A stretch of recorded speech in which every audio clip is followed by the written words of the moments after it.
식이섬유 식습관을 기르면 자가 면역 질환을 근본적으로 치유할 수 있습니다. 그 원리를 지금부터 쉽게 설명드리겠습니다.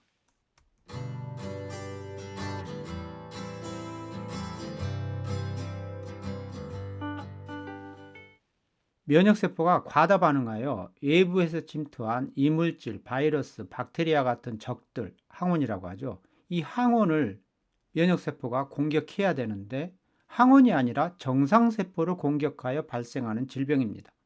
예를 들어서 외부에서 적이 100명이 침투했다고 하죠. 이럴 때 적절하게 그 적을 물리치기 위해서는 면역세포가 200명 정도 동원되면 됩니다. 그런데 2000명의 면역세포가 동원되면 과하게 동원되는 거죠. 면역세포들은 적을 무찌르기 위해서 사용하는 무기가 염증 물질입니다. 2000명이 100명을 제압하기 위해서 발사하는 염증 물질들이 그 항원을 제압할 뿐만 아니라 남은 염증 물질들이 정상세포를 공격해버립니다. 그래서 정상세포가 손상되고 염증을 일으켜서 질병이 생기는 거죠. 그러한 질병을 자가면역 질환이라고 합니다. 면역세포가 과다하게 분비한 염증 물질에 의해서 소화기 당뇨병, 아토피, 궤양성 대장염, 알레르기, 류마티즘, 관절염, 난치성 설사 등의 자가면역 질환이 발생하게 되는 거죠. 외부에서 우리 몸에 적이 침투할 때 면역세포들에게 공격해라 라고 명령하는 세포가 바로 헬퍼 T 면역세포입니다. 이 헬퍼 T 면역세포가 명령 신호로 사용하는 물질이 사이토카인이라는 단백질입니다. 사이토카인 단백질 많이 들어보셨죠? 그런데 이 사이토카인을 헬퍼 T 면역세포가 너무 많이 분비하면 적들에 비하여 너무 많은 면역세포들이 과다 반응하게 되고 그 면역세포들이 너무 많은 염증 물질들을 쏟아내게 됩니다. 물론 억제할 수 있습니다. 면역체계 속에는 조절 T세포라는 게 있습니다. T렉스라고 하는데요. 이 조절 T 면역세포가 과다 반응하는 면역세포를 진정시킵니다. 따라서 우리는 이 조절 T 면역세포를 면역 시스템 속에서 잘 활성화시키면 됩니다. 조절 T 면역세포들은 과다 반응한 면역세포는 진정시키고 공격 상황이 종료되면 다시 면역세포들을 제자리로 되돌아가게 명령을 내립니다. 따라서 우리 면역체계 안에는 이 헬퍼 T세포와 조절 T세포가 적절하게 균형을 갖추고 있어야 됩니다.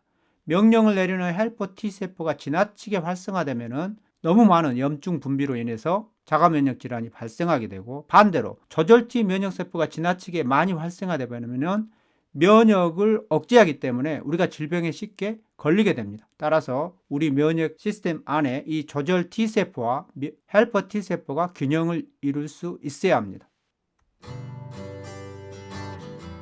조절 T 면역세포를 균형 있게 활성화시키면 자가면역 질환을 근본적으로 통제할 수 있겠죠. 조절 T 면역세포가 PSA라는 다당류 A라고 하는데요. PSA라는 식이섬유를 먹으면 활성화됩니다. 우리 몸속에 있는 모든 세포들은 외부에서 뭔가 영양분을 흡수해야만이 생존할 수 있습니다. 조절 T 면역세포가 흡수하는 영양분은 바로 PSA라는 식이섬유입니다. 그러면 어떻게 조절 T 면역세포에게 PSA 식이섬유를 공급할 수 있을까요? 우리 몸속 면역세포의 약 70%는 소장과 대장에 있습니다. 소장과 대장에는 수십조 개의 미생물, 박테리아, 세균이라고 하죠. 이 미생물이 살고 있죠. 그 중에 박테로이데스 프라질리스라는 미생물이 PSA 식이섬유를 배설합니다. 바로 그 박테로이데스 프라질리스가 배설한 식이섬유를 조절 T 면역세포가 집어삼키면 과다 면역 반응을 조절하는 물질을 분비하여 과다 면역 반응을 억제하기 시작합니다. 대장에 있는 미생물들이 음식을 섭취한 후 배설하는 물질을 포스트바이오틱스라고 하고 대장의 미생물들의 먹이가 되는 음식을 프리바이오틱스라고 합니다. 대장에 있는 미생물들은 프로바이오틱스라고 하죠. 많이 들어보셨죠? 조절 T 면역세포의 먹이가 되는 프리바이오틱스를 누가 배설해요? 대장에 있는 박테로이데스 프라질리스가 배설해 주죠. 그러면 박테로이데스 프라질리스는 무엇을 먹고 PSA라는 포스트바이오틱스를 배설하죠? 우리가 먹은 식이섬유를 먹고 PSA라는 포스트바이오틱스를 배설합니다.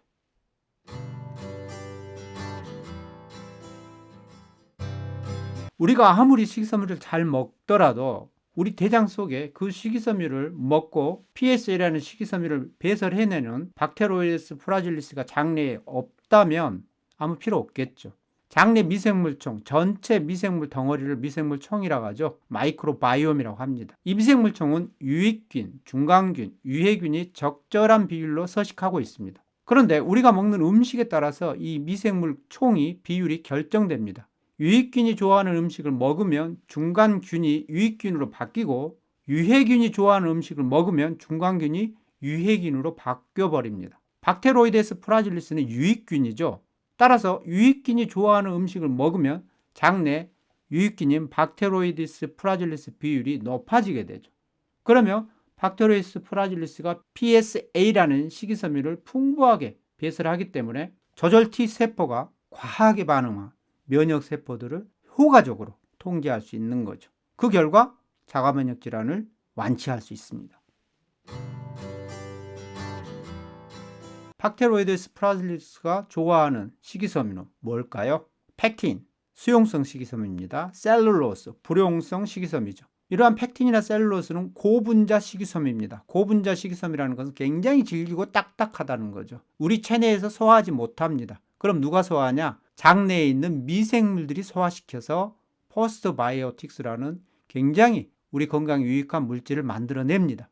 이러한 우리가 섭취하는 딱딱한 고분자 식이섬유가 바로 장내에 있는 미생물들에게는 프리바이오틱스가 되는 거예요. 과일, 야채, 곡식, 견과류 등 딱딱한 껍질이 펙틴과 셀룰로스라는 고분자 식이섬유로 구성되어 있습니다. 이러한 음식을 골고루 섭취하는 식습관을 기르면 장내 박테로이데스 프라질리스 등 유익균 비율이 매우 높아집니다.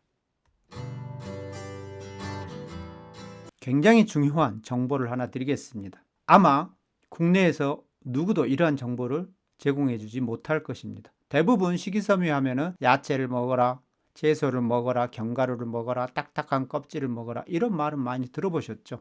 그런데 집에서 여러분 야채, 채소가 아닌 천연 셀룰로스 고분자 식이섬유를 직접 발효해서 먹을 수 있습니다. 바로 그 천연 식이섬유를 박테리아 셀룰로스라고 부르는데요. 이 박테리아 셀룰로스는 식물 껍질, 세포벽이라고 합니다. 식물 껍질을 구성하는 그 딱딱한 셀룰로스보다 순도 100% 천연 식이섬유입니다. 식초를 자연 발효하게 되면은 이 박테리아 셀룰로스를 얻을 수 있습니다. 초상균 중에는 여러 가지 식초를 만드는 균들이 있는데요. 그 중에서 아세토박터 자일리눔이라는 초상균은 천연 식초를 발효하게 되면은 그 녀석들은 알코올을 먹고 박테리아 셀룰로스를 배설하게 됩니다.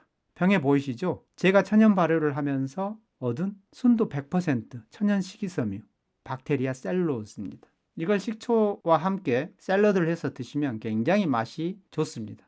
오래 씹으면 달달합니다. 자, 이렇게 집에서 직접 천연 셀룰로스를 발효해서 드시게 되면은 장내 유익 미생물들이 급상승하게 되죠. 그 결과 여러 가지 질병들이 자연 치유에 이르게 됩니다.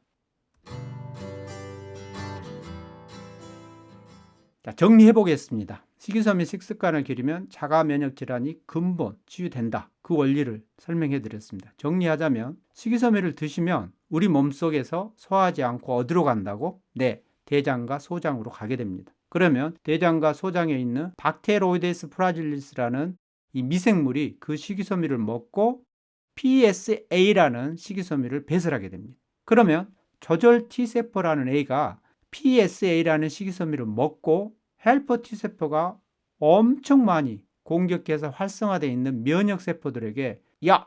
공격을 멈춰!